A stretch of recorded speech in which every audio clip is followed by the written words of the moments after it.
셉스다. 그들은 이 총의 위력을 시험하기 위해 총구를 산 밑에 대형 버스에 겨냥했다. 그러나 총알이 유리를 뚫고 나갔다. 미국 관광객 한 명을 정통으로 맞췄다. 곁에 있던 남편이 이를 보고 즉시 운전기사에게 빨리 멈추라고 큰 소리로 외쳤다. 형제 두 명은 대형 버스가 갑자기 멈추는 것을 보고 순간 자신들이 엄청난 재앙을 저지를 수도 있다는 것을 깨달았다. 그래서 작은 형은 머리를 휘둘려 즉시 주행강을 쳤다. 그들은 집에만 숨어 있으면 큰일이 아닐 것이라고 생각했다. 하지만 그때 지역 경찰이 이미 사건 현장에 도착했다는 것을 몰랐다. 그리고 산 정상에서 곧바로 4개의 탄피를 발견했다. 하지만 여기 인적 없는 황량한 산이다. 눈을 돌려보아도 새 한 마리 보이지 않는다. 불과 몇 개의 탄피로 범인을 찾는 것이 얼마나 쉬운 일인가. 그런데 이때 경찰서장이 갑자기 중대한 발견을 했다. 그는 땅에 떨어진 양동을 주워 손으로 비벼보았다. 예상외로 따뜻했다. 이를 통해 범인은 근처 마을의 목동일 것이라고 추정했다. 여기에서 누가 저 미칠령 구경의 라이플 수총을 가지고 있는지 조사해보세요. 여러 차례의 신문을 거쳐 경찰은 금세 라이플 수총의 주인을 특정했다. 노인이 상황을 파악하기도 전에 권총 하나가 그의 머리에 바로 겨누어졌다. 그 후 그는 그를 힘껏 밀쳐 바닥에 넘어뜨렸다. 바닥에 눕힌 후에는 미친 듯이 문질렀다. 노인이 그 총이 자신의 것이라고 인정할 때까지였다. 경찰은 그제야 손을 멈췄다. 하지만 경찰서장은 기뻐할 수도 없이 노인이 갑자기 이렇게 말했다. 나는 어제 그 총을 팔았다. 너는 그 총을 누구에게 팔았느냐? 알고 보니 어제였다. 노인은 이미 그 총을 한 목동에게 팔았다. 상황을 알게 된 경찰은 급히 차를 타고 총을 산 목동의 집으로 향했다. 정말 기가 막히게도 중간에 총을 쏘는 형제들을 딱 마주쳤다. 그래서 바로 차를 세웠다.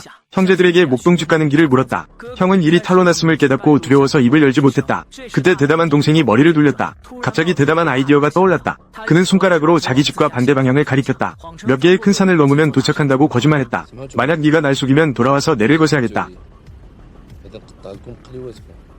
언제 돌아와도 상관없다.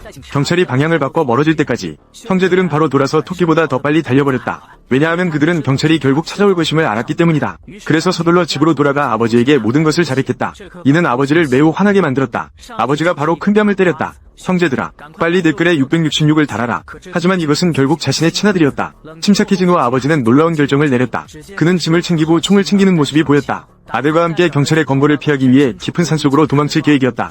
그런데 이 행동이 곧 엄청난 재앙을 불러올 것이라는 것을 알지 못했다. 속은 경찰은 이미 다시 노인의 집으로 돌아갔다. 화가 난 경찰서장은 노인에게 세게 발길질을 했다. 그는 그가 말한 곳에 살고 있다. 그가 정말 거기 살고 있는지 확실해? 이번에는 경찰서장이 좀 똑똑해졌다. 남자의 아내를 직접 잡아가서 길을 안내하게 했다. 하지만 길을 가다 보니 여자가 뭔가를 발견한 듯했다. 경찰서장이 방광을 한번 확인했다. 어머나, 정말 찾아 헤맬 때는 없더니 공들인 보람 없이 저절로 얻게 되다. 그때 아버지와 아들 습도 쫓아오는 경찰을 발견했다.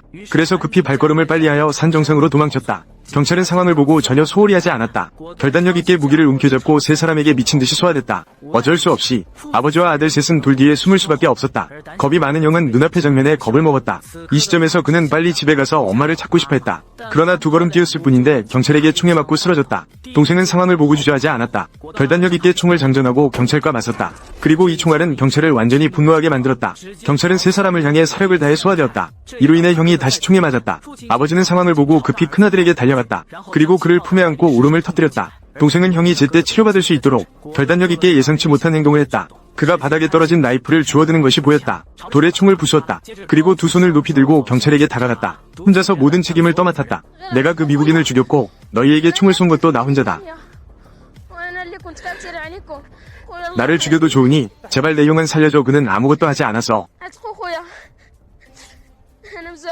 그렇지만 사건은 해결되었지만 그 총에 맞은 미국 여성은 정말 비참했다. 상처에서 피가 계속 쏟아져 나왔다. 만약 제때 치료를 받지 못한다면 분명히 출혈로 죽게 될 것이다. 더 심각한 것은 가장 가까운 병원까지 여기서 차로 8시간이나 걸린다. 어쩔 수 없이 운전기사도 가까운 마을로 가서 여성의 출혈을 멈추도록 했다. 결국 마을을 샅샅이 뒤졌지만 수의사 한 명만 찾았다. 수의사가 병에서 은침 한 개를 꺼내는 것을 보았다. 간단히 라이터로 고온 소독한 후 마취 없이 바로 진행했다. 여자의 상처를 봉합했다. 일이 끝난 후 남편이 급히 미국 대사관에 구조 전화를 했다. 하지만 예상치 못한 것은 미국 대사관이 모로코에서 시민이 공격을 받았다는 사실을 알게 되었다. 다음에는 재미있는 일이 벌어질 것이다.